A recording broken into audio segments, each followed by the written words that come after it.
ഇടുക്കിയിൽ ഇടതുമുന്നണിയിൽ CPIക്കുള്ള ഏക സീറ്റാണ് പീരുമേട് നിയോജക മണ്ഡലം. MLA ആയിരുന്ന വാഴൂർ സോമൻ അന്തരിച്ചതിന് ശേഷം നടക്കുന്ന തെരഞ്ഞെടുപ്പിൽ സ്ഥാനാർത്ഥിയായി ജില്ലാ സെക്രട്ടറി K. സലിംകുമാർ അടക്കം 4 പേരുകൾ ഉയർന്നു കേൾക്കുന്നു. മുന്നണി ധാരണ പ്രകാരം പീരുമേട് മണ്ഡലം CPIക്ക് നൽകിയതിനു ശേഷം ഒരു തവണ മാത്രമാണ് ഇവിടെ UDFന് വിജയിക്കാനായത്. ആകെ 2 തവണ മാത്രമാണ് UDF പീരുമേട്ടിൽ വിജയിച്ചിട്ടുള്ളത്.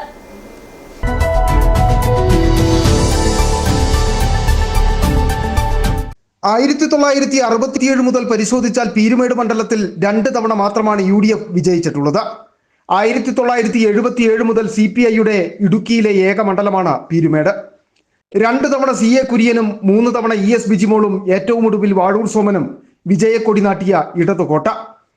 കടുത്ത മത്സരം നടക്കുമ്പോൾ പോലും നേരിയ ഭൂരിപക്ഷത്തിലും പീരുമേട് ഇടതിനൊപ്പം നിന്നു.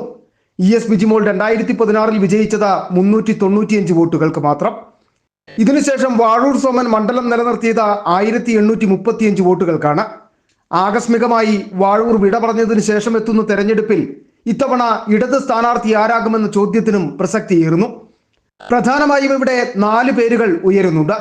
ആദ്യ പേര് CPI ഇടുക്കി ജില്ലാ സെക്രട്ടറി K. സലിംകുമാറിൻ്റെതാണ്. എന്നാൽ ജില്ലാ നേതൃത്വവുമായി ഇടഞ്ഞു നിൽക്കുന്ന കുറച്ചുപേർക്ക് ഇതിൽ അതൃപ്തിയുണ്ട്. അതുകൊണ്ട് തന്നെ വാഴൂർ സോമന്റെ മക്കളിൽ ഒരാളെ സ്ഥാനാർത്ഥിയാക്കണമെന്ന ആവശ്യവും ഉയരുന്നു. മറ്റൊരു പ്രധാന പേര് ES ബിജിമോളുടേത് തന്നെ.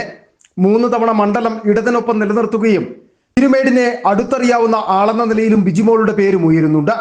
മാത്രവുമല്ല, കഴിഞ്ഞ തെരഞ്ഞെടുപ്പിന് ചുക്കാൻ പിടിച്ചതും ബിജിമോള് തന്നെ. മറ്റൊരു പേര് ട്രേഡ് യൂണിയൻ നേതാവായ ജോസ് ഫിലിപ്പിൻ്റെതാണ്. നേതാക്കളുടെ പേരുകൾ ഉയരുകയും ഒളിഞ്ഞും തെളിഞ്ഞും അനുകൂലവും പ്രതികൂലവുമായ നിലപാടുകൾ ഉയരുകയും ചെയ്യുമ്പോൾ പീരുമേട് ഇടതു കോട്ടയാക്കി നിലനിർത്താൻ 4 പേരുകളിൽ ആരെത്തുമെന്ന ആകാംക്ഷയിലാണ് പീരുമേട് മണ്ഡലം. City vision, Peermade.